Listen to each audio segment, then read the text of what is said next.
जय हिंद दोस्तों, पिंदर टेक्निकल केंद्र में आपका फिर से स्वागत है। दोस्तों आज की वीडियो में हम डिसेबिलिटी पेंशन के ऊपर दोस्तों एक जजमेंट को लेकर बात करेंगे। तो दोस्तों ये जो जजमेंट है ये एनएनए केस को लेकर है। जैसा कि दोस्तों आप जानते हैं कि कोई भी आर्मड फोर्स पर्सनल सर्विस के दौरान अगर एलएमसी होता है, उस केस में क्या है, जो उनकी डिसेबिलिटी है उसमें दो कंडीशन हो सकती है, एक एट्रीब्यूटेबल एग्रावेटेड, दूसरी है एनएनए।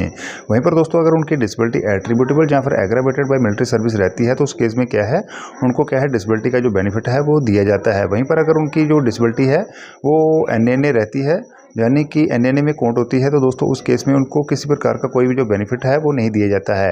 एट्रीब्यूटेबल एग्रावेटेड का मतलब है कि उनकी जो चोट है या फिर बीमारी है उसका जो कनेक्शन है वो मिलिट्री सर्विस से है, या फिर मिलिट्री सर्विस से वो उनकी जो प्रॉब्लम है वो बड़ी है। तो एनएनए का मतलब है कि उनकी चोट या फिर बीमारी का सैन्य सेवा से कोई भी कनेक्शन नहीं है।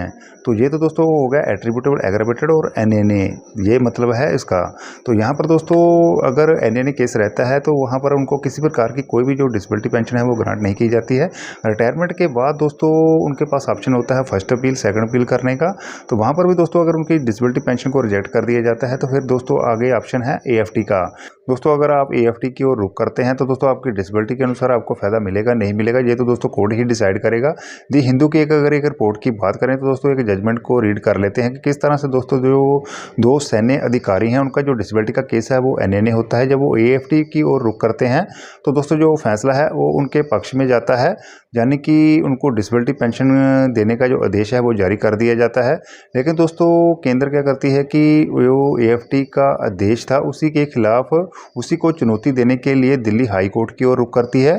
तो यहाँ पर दोस्तों दिल्ली हाई कोर्ट की तरफ से क्या टिप्पणी की गई, तो यहाँ पर दोस्तों दिल्ली उच्च न्यायालय ने दो सैन्य कर्मियों के लिए विकलांगता पेंशन आदेश को बरकरार रखा।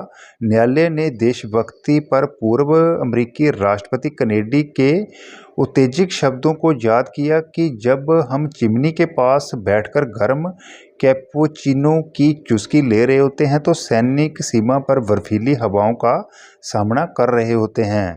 दिल्ली उच्च न्यायालय ने दो सैन्य कर्मियों को विकलांगता पेंशन का भुगतान करने के सशस्त्र बल न्यायाधिकरण यानी कि एएफटी के आदेश में हस्तक्षेप करने से इनकार कर दिया तथा इस बात पर जोर दिया है कि सैनिक अक्सर कठोर एवं दुर्गम परिस्थितियों में देश की रक्षा करते हैं तथा देश की सेवा करने की इच्छा के साथ बीमारी और विकलांगता की जो संभावना है वो भी जुड़ी होती है। तो यहाँ पर दोस्तों आपने देखा कि जो दिल्ली उच्च न्यायालय है उन्होंने भी दोस्तों जो एएफटी का आदेश है उसी को बरकरार रखा। तो यहाँ पर दोस्तों आपने देखा कि किस तरह से दोस्तों जो दो सैन्य अधिकारी हैं उनका जो केस था वो एनएनए था, उनकी जो डिसेबिलिटी पेंशन थी उसको सेना की तरफ से रिजेक्ट कर दिया गया था। उसके बाद वो एएफटी में जाते हैं, एएफटी में जो फैसला है वो उनके पक्ष में जाता है और दोस्तों उनको जो डिसेबिलिटी का बेनिफिट है वो दिया जाता है। तो दोस्तों ये थी एक छोटी सी जानकारी। अगर आपको हमारा ये वीडियो अच्छा लगा हो तो वीडियो को लाइक करें, चैनल को सब्सक्राइब करें। मिलते हैं दोस्तों नई जानकारी के साथ नेक्स्ट वीडियो में। जय हिंद, जय भारत।